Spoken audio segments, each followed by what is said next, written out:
G9 టీవీకు స్వాగతం. అందరికీ జై భీమ్. ముఖ్యంగా ఈ మీడియా సమావేశం జరపడానికి ముఖ్య ఉద్దేశం ఏంటంటే, నిన్న నగర వనాన్ని రాయదుర్గంలో ప్రారంభించడం జరిగింది. ఈ నగర వనాన్ని ప్రారంభించిన వ్యక్తి ఎమ్మెల్యే తనయుడు. అంటే వితౌట్ ప్రోటోకాల్, అంటే అక్కడున్న అధికారులు ప్రోటోకాల్ లేని వ్యక్తితో ఏ విధంగా ఓపెనింగ్ చేపిస్తారు అనేది ముఖ్యంగా మా క్వశ్చన్. ప్రోటోకాల్ ఉంటే ఓపెన్ చేసుకోమని మేమేమి కాదని చెప్పాం. అతని కొడుకుని ఏదైనా ప్రోటోకాల్ ఉండే పదవిలోకి తీసుకొని వచ్చిన తర్వాత ఓపెనింగ్స్కి దానికి దీనికి పంపిస్తే బాగుంటుంది. మొన్న రీసెంట్గా కూడా గవర్నమెంట్ ప్రోగ్రామ్కి సంబంధించి కొన్ని ప్రోగ్రాంలో గవర్నమెంట్ బ్యానర్లో కూడా అబ్బాయి ఫోటో ఉంది. ఇది సరైన పద్ధతి కాదు. మీకు అట్లా ఏమన్నా ఎక్కడన్నా రాజ్యాంగంలోకి రాసింటే నాకు చూపించండి. రాజ్యాంగం కూడా నా దగ్గర ఉంది. ఆ రాజ్యాంగంలో ఏమన్నా రాసినారా? ఎంతో ఎక్స్పీరియన్స్ ఉన్న ఎమ్మెల్యే మా రాయదుర్గం ఎమ్మెల్యే చాలా అవగాహన ఉన్న వ్యక్తి, చాలా సీనియర్ మోస్ట్ నాయకుడు. అలాంటి ఆయనకి ప్రోటోకాల్ గురించి తెలియదా? ఏ విధంగా పంపిస్తారు? పోనీ పిలిచిన ఈ అధికారులకి ఇంగిత జ్ఞానం అనేది ఉందా? ఈ అధికారులకు ఈ విధంగా పిలిపించేసి వితౌట్ ప్రోటోకాల్తో మీరు కట్ చేయండి అయ్యా. మీరు చెప్పండి. ఇప్పుడు ఎమ్మెల్యే గారు బిజీగా లేకోకున్నప్పుడు నెక్స్ట్ ఎవరు ఉంటారు? ఉన్న వాళ్ళని పిలిపేయండి. లేదంటే మీరు కట్ చేయండి. మీకు హక్కు ఉంది కదా, మీకు అధికారం ఉంది కదా. ఎందుకు ఇట్లా ప్రోటోకాల్ని పాటించుకోకున్నట్ల గతంలో కూడా డీహిరియాల్లో ఇట్లా జరిగితే కూడా నేను మాట్లాడిన. అంటే రాయదుర్గంలో ప్రభుత్వం జరుగుతా ఉందా, టీడీపీ పార్టీ పెత్తనం జరుగుతా ఉందా అర్థం కావడంలే. ఇక్కడ ప్రజలు కానీ టీడీపీ నాయకులు కానీ గమనించాల్సిందేది ఒక్కటే ఒక విషయం. టీడీపీ అనేది ఒక పార్టీ, ప్రభుత్వం అనేది అందరిది. దీన్ని మీరు గమనించాల్సిందేది ముఖ్యంగా. టీడీపీ అనేది ఒక పార్టీ, బీఎస్పీ అనేది ఒక పార్టీ, వైసీపీ అనేది ఒక పార్టీ, బీజేపీ అనేది ఒక పార్టీ. అది ప్రభుత్వము కాదు. ఇది బాగా గమనించండి. ప్రభుత్వం అంటే మీ పార్టీది కాదు, ప్రతి ఒక్కరిది ప్రభుత్వం. దీన్ని ముఖ్యంగా మీరు గమనించి భయభక్తులతో గవర్నమెంట్లో మీరు వర్క్ చేయండి. మీ కొడుకునో, మీ అల్లుడినో, లేకుంటే ఇతర మీ బంధువులను ఓపెనింగ్ పంపిస్తే ఎవరు ఓర్చుకోరు. ఇది బాగా గుర్తుపెట్టుకోండి. ఫస్ట్ ఆఫ్ ఆల్ మీకు అధికారులకి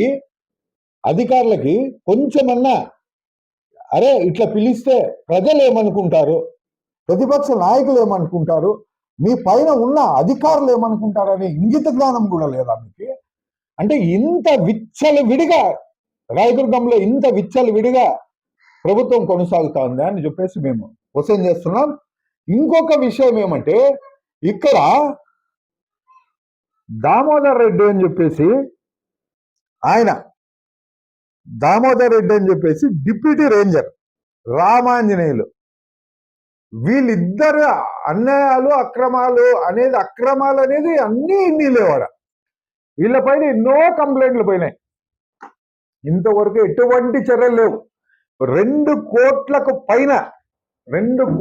పైన అక్కడికి నిధులు వస్తాయి. 2 కోట్ల నిధులు వస్తాయి. ఎక్కడ ఖర్చు పెట్టినారు, ఏమి ఖర్చు పెట్టినారు, ఏ విధంగా ఖర్చు పెట్టినారు? ఈరోజు అదే రామాంజనేయులు, ఇదే దామోదర్ రెడ్డి కమిషన్ల కోసం కొట్లాడుకొని పంచాయతీల వరకు వచ్చింది రాజకీయం. ఇది పూర్తిగా నాకు తెలుసు. రాయదుర్గంలో జరుగుతున్న ప్రతి అవకతవకలు మీడియా మిత్రులకి నేను ఎప్పుడే కానీ ఎవరికి చూపిలే. ఈరోజు నాకెందుకో కడుపు మండి చూపిస్తాను. ఇది హార్డ్ డిస్క్, రాయదుర్గం క్రైమ్స్. రాయదుర్గంలో జరిగే ప్రతి విషయము ఈ హార్డ్ డిస్క్ లో ఉంది. ప్రతి విషయము చిన్నది కావచ్చు, పెద్దది కావచ్చు.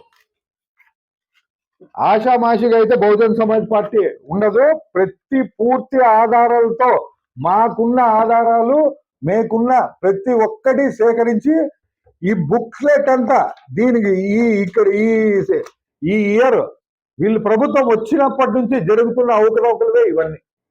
ఇవి ఏదో ఒక రోజు బయట పెడతా, ఇది ఏదో ఒక రోజు పూర్తిగా సినిమా చూపించినట్లు చూపిస్తా. 4 గంటల సేపు సినిమా వేసి చూపిస్తా మీ అవకతవకలు ఏమేమి జరిగినాయనేది.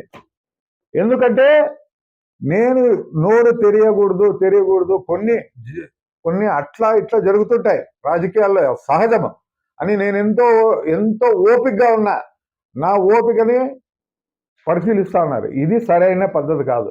మీరు మార్చుకోండి. మీరు అనుభవం ఉన్న వ్యక్తులు, మీరు మార్చుకుంటే చాలా బాగుంటుంది. అధికారులకు కూడా చెప్తున్నా, మీరు ప్రోటోకాల్ లేకోకున్నట్లు ఎవరిన పడితే వాళ్ళని పిలిచి మీరు దండలేసి శాలవాలు కప్పి రిబ్బన్లు కట్ చేయించినారనుకో, మిమ్మల్ని హైకోర్టులో మాత్రం 100% నిలబెడతా. కలెక్టర్ గారు, మీరు ముఖ్యంగా మీరు గమనించండి. మీ కింద స్థాయి అధికారులు ఈ విధంగా ప్రోటోకాల్ తప్పి చేస్తా ఉంటే ఇంకా ప్రోటోకాల్ ఎందుకు, రాజ్యాంగం ఎందుకు అని చెప్పేసి బహుజన్ సమాజ్ పార్టీ క్వశ్చన్ చేస్తా ఉంది. ప్రోటోకాల్ అనేది ఎందుకు? ఇప్పుడు మేమే పోయి కట్ చేయొచ్చు కదా, ఇతర పార్టీ వాళ్ళు కట్ చేయొచ్చు కదా. ఎవరు పడితే వాళ్ళు ఓపెనింగ్లు చేయడమో, ఎవరు పడితే వాళ్ళు ఫోటోలు వేయించుకోవడమో, గవర్నమెంట్ ప్రోగ్రామ్ అనే దానికి ఒక విలువ లేకున్నట్లు రాయదుర్గంలో జరుగుతుంది. దీన్ని ముఖ్యంగా కలెక్టర్ గారు మీరు గమనించండి. ఈ 2 కోట్లకు సంబంధించి అక్కడ జరిగిన ప్రతి అవకతవకనే ప్రజల ముందుకు తీసుకొస్తా. నేనే అక్కడికి వెళ్తా. మీరు యాక్షన్ తీసుకొని వాళ్ళపైన చర్యలు తీసుకోకపోతే బహుజన్ సమాజ్ పార్టీ మీడియాని, ఇంజనీర్స్ ని అందరినీ తీసుకెళ్లి ప్రజల ముందు ఈ అవినీతిని బయలు చేస్తుందని చెప్పేసి తెలియజేస్తూ జై భీమ్, జై భారత్.